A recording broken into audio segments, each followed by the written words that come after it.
21-year-old suspected Pentagon leaker Jack Teixeira was back in court to waive his right to a preliminary hearing.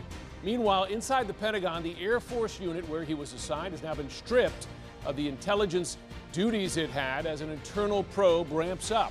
Short time from now, all members of the House and Senate will be briefed on the extent of the classified leak, and it reportedly has yielded another alarming detail about China. According to the Washington Post, one Pentagon assessment shows Beijing is about to unveil a high-tech spy drone unit.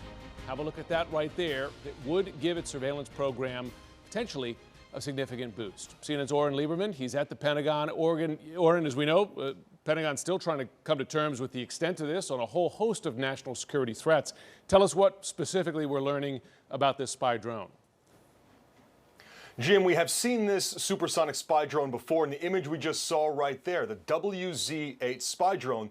That picture from back in 2019 when China showed it off at a parade. But at the time, it wasn't believed to be operational. It was a sort of prototype or a mock-up.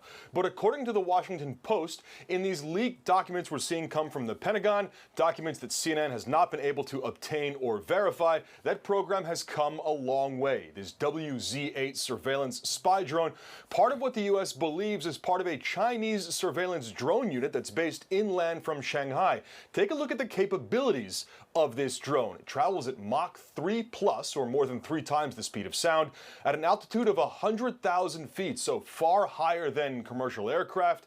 And because of that, because of its speed and its altitude, it's difficult to detect or to intercept, making it another potential addition to what we've seen in terms of China's spy capabilities. And of course, nobody here forgets the Chinese spy balloon that traveled over much of the United States. What's interesting here is the U.S. has seen this in a bit of a role reversal, if you will. The U.S. had its own supersonic spy drone back in the 60s that called the D-21. It was specifically to spy over China. It conducted 4 unsuccessful missions back in the late 60s, early 70s timeframe before that program was canceled. Jim, it looks like the Chinese have very different intentions and much broader intentions, which would allow them to spy on, for example, Taiwan and parts of South Korea. Yeah. Frankly, those two planes look a lot alike, interestingly. All right, the fact that Teixeira's unit now has been removed, at least temporarily, from its intelligence duties, is that a standard step when the Pentagon's doing a damage assessment here, in effect, to have that unit removed, or does it signal that this is worse than we knew?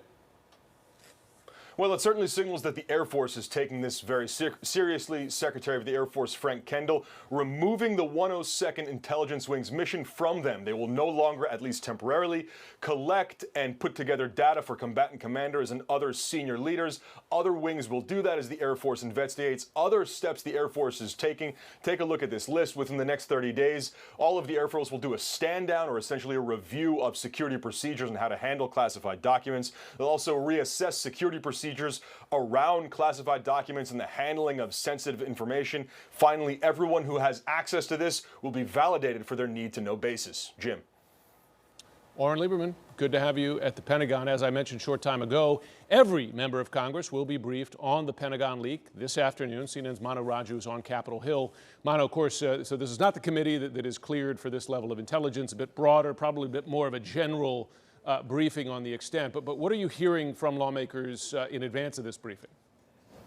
Well, there is a lot of concern, and they do want to learn more information from senior administration officials led by the Director of National Intelligence, Avril Haines, who will be in the Senate this afternoon, and then in the House with a number of other national security officials detailing the extent of this leak and how exactly a 21-year-old airman from the Massachusetts Air National Guard had access to this classified information. And in talking to senior members in both parties, there is ample concern about how he got this information and what Congress should do to prevent this from happening again.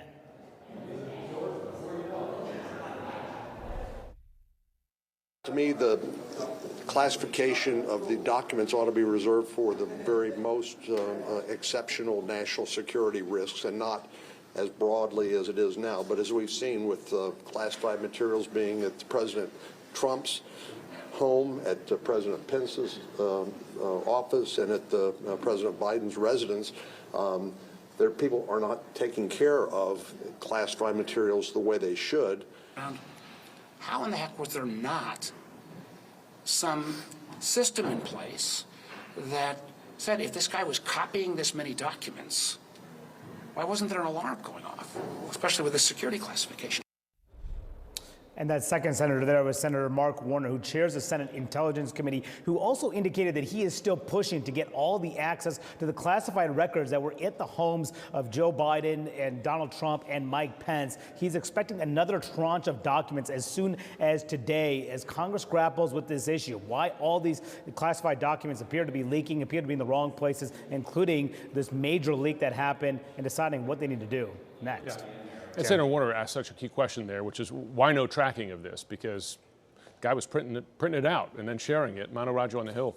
Thanks so much, Boris. Over to you. One of many unanswered questions at this point, Jim. Let's dig deeper now on the case against Jack Teixeira with Bradley Moss. He's an attorney who specializes in litigation related to national security and security clearance law. He's also a law partner at the offices of Mark S. Zaid. Bradley, thank you so much for taking time to chat with us today. Absolutely. So there was a delay, the defense asking for the trial to be set back about 2 weeks, the prosecution supporting that decision. Did that surprise you? Not really. You know, look, there's only so much to do right now at the beginning for this. This would have been a very preliminary hearing. If anything, we've been talking about bail, which I don't see happening.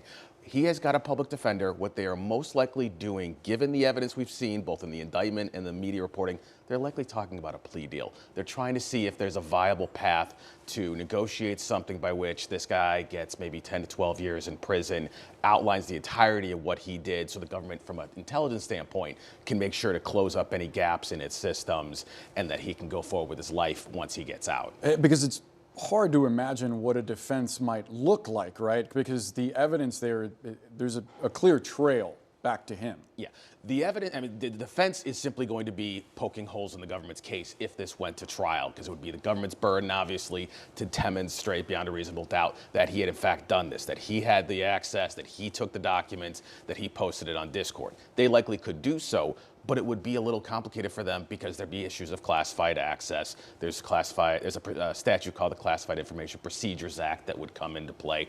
Any number of complicating factors. So if the government can plea this out with him and they get what they need from purposes of a punishment standpoint, they'll be happy with that. Now, National Security Council spokesperson John Kirby was here in CNN News Central yesterday, and he spoke with my colleague Jim Sciutto. He acknowledged that some of the classified documents appear to have been manipulated and that some of them had information that was false.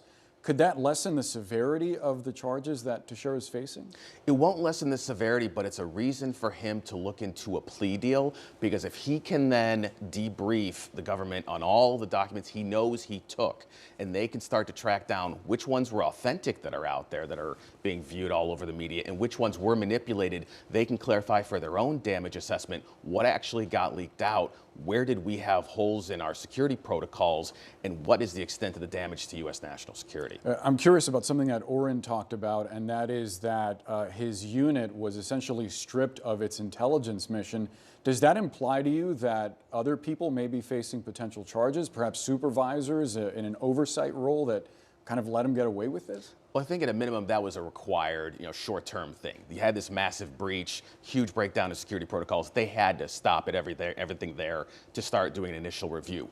Whether or not security messed up, why he was able to hand transcribe some of this stuff and no one noticed, that's at a minimum going to possibly result in personnel actions. I don't necessarily know about criminal charges, but they've got to do a review for that. Yeah, a story we will continue to watch. Bradley, thank you so much for sharing your expertise with us. Anytime. Yeah.